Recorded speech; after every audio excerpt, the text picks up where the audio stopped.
So, Mike, you are looking at something called excess deaths. What exactly does that mean? Clement, this is a term that's used by the South African Medical Research Council. Essentially what they do is they track the average amount of deaths in any given week during the year. And what they've been doing is they've been comparing it to that specific week in 2020 and 2021. Of course, that is the so-called COVID era. So what we're going to look at is certain weeks beginning on particular days, Clement, and we're going to track how we compare in 2020 and 2021 to the historical trend. So let's take a look at those numbers. First of all, I'm going to take you pretty much to the peak of the second wave, Clement. On the 10th of January, the week starting on the 10th of January, you had 15,500 deaths in that 7-day period. The historical trend was just 3,800 deaths. Where are we now? We'll take a look at the figures. The week starting on the 6th of June, 7,200 deaths. And this is amongst those who are older than the age of 60. The historical trend, Clement, roughly 4,800 deaths. So you can see we're nowhere near where we were compared to the second wave, but we are well above the historical average. We're talking 7,200 deaths this year in that particular week, the 6th of June, compared to the historical trend, Clement, of 4,800. It's clear that this is no ordinary year. We are living in extraordinary times.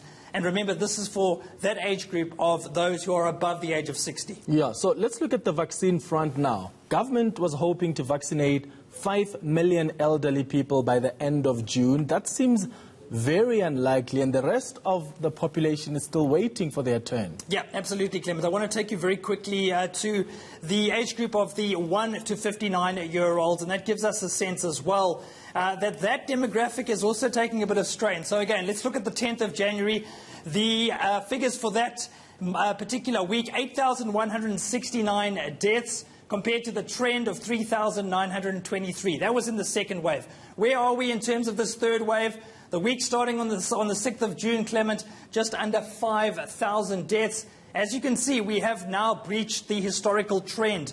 The trend, Clement, was about 4,400. And in fact, we've been above the historical trend for the last 6 weeks or so. You can see that green line is above that yellow line, and it has been pretty much since the beginning of May. So clearly we have an issue not just in the elderly age group, but also in that demographic under the age of 60. You mentioned the vaccine, so let's focus on that very quickly, Clement, and we'll explore the phase 2 rollout. Remember, government said that it wanted to provide doses to about 13.3 million South Africans by the middle of November. That translates, Clement, to a target of about 74,000 doses per day.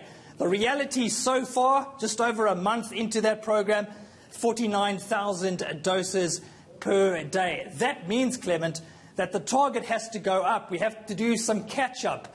In effect, right now, we need to average about 80,000 doses per day if we want to reach that target by the middle of November. So the longer we take to get to that target of about 74,200, the more pressure we're going to have and the higher that target will become. That's the concern, Clement, as we face this third wave. Hopefully, we don't find ourselves in a perfect storm where we're still scrambling to get the vaccine out and those case numbers just keep climbing and climbing.